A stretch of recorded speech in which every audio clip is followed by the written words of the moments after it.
Hello! The nights are growing longer, a chill is setting in. Yes, autumn is here and I'm going to do the autumn book tag. To get into the spirit of autumn, I have not only put on my most autumny cardigan, even though it's not quite cold enough, I have also switched from my staple white wine to a more autumny red one. Is it officially autumn now? I never quite understand when the seasons start because I always thought they just started on the first of the month and apparently that's not true. But I think it's officially autumn now, so cheers and welcome to autumn. The tag I'm going to be doing today is actually kind of a combination one. So there was a tag recently created by Amy Smith and I'll link to that one below. That's basically the one I'm going to be doing. But there's also an older tag that I've seen on videos and blogs from a few years ago. I can't see who originally created it and it's quite similar to this one, so I've just incorporated a few of those bits in as well. So let's get started.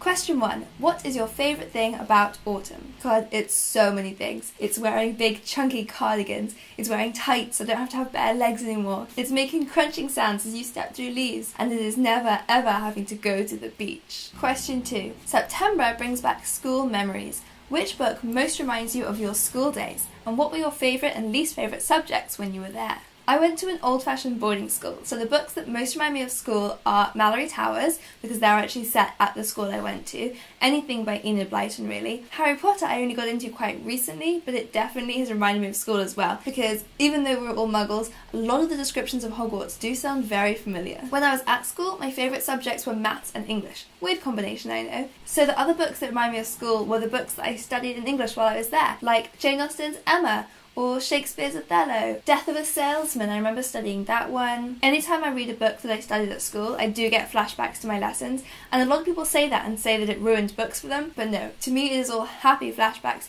discovering just how much you can say about a book. Oh, I loved it. Question 3. What book cover reminds you of autumn? I don't have it here, but Catcher in the Rye I think is quite autumnal because I remember it being orange. Really anything that's orange makes me think autumn. What else have I got here?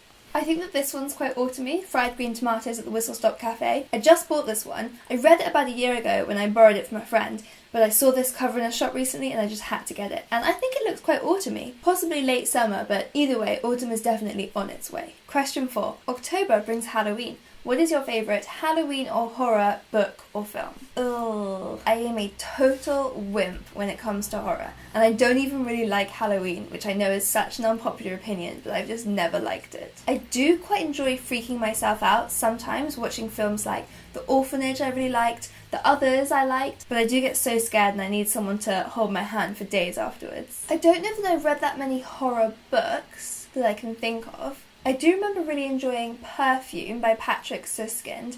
That one's kind of horror, kind of magical realism, kind of just really strange, but I liked that one and it was scary. Miss Peregrine's Home for Peculiar Children, that's definitely Halloweeny I think, and this one was great, but generally I just cannot cope with being scared. Question 5.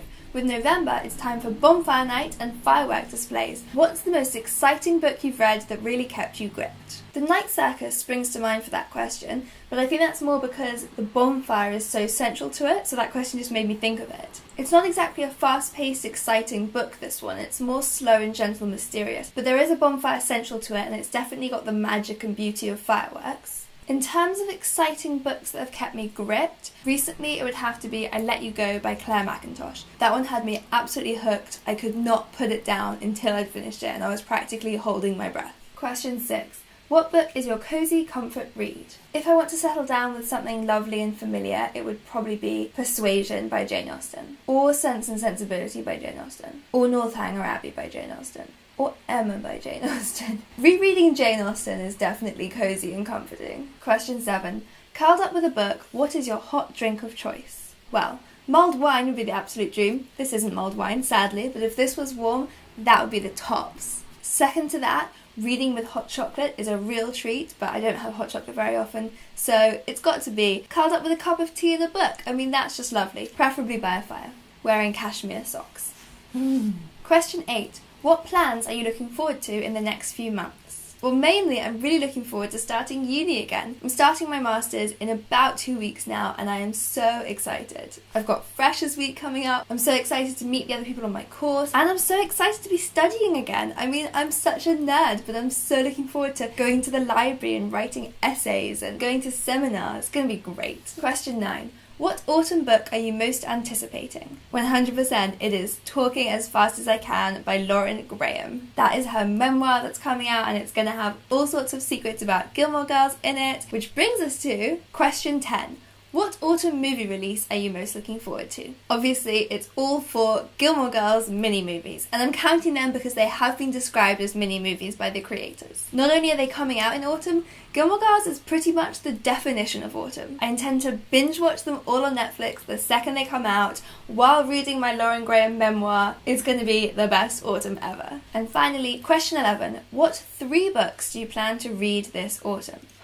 Well, I hope to read more than 3 books in the whole of autumn, but if I had to pick 3 from the books that I already own, I've got lots of books that I've been sent to review that I have to read in autumn. I'm not counting those. I've literally just chosen 3 of the books that I just already have on my bookshelf and haven't read that I would really like to read before autumn is over. So firstly, I've picked The Argonauts by Maggie Nelson. I've had this one since my birthday. I haven't got round to it yet, and I know that it's about gender fluidity, so I think I'm going to be really interested in this one. Recently, I bought Grief is the Thing with Feathers by Max Porter. This one is really, really short, so if I haven't read this one by the end of autumn, that's a mega failure. It's about 2 young boys dealing with their mother's death, and it's an exploration of grief. And then finally on my list is Acts of Love by Tallulah Riley. I got sent this one in a My Shelf bundle subscription box. It's about a journalist who has built her career by exposing powerful men in her articles, which sounded so much fun. So those are the 3 I've picked. They're not particularly autumny, to be honest, but those are just the ones that caught my eye from my bookshelf that I definitely want to read this season. So that was the autumn book tag. That was really fun to do. I'm completely overheating in this cardigan, but it was worth it because isn't it cozy? Do give this video a thumbs up if you like autumn as much as I do. Subscribe for new videos only every Friday now because I'm about to start my course, so I'm not going to have time to do 2 a week. And let me know in the comments what you think of autumn and what autumn books you're particularly excited about. And I will see you next Friday. Bye! Hello! Today I am wrapping up not 1 but 2 readathons that I've been doing over the last week. The Melody of You and Me is an LGBT new adult novella. I had a lot of fun reading this one, particularly some rather enjoyable sex scenes.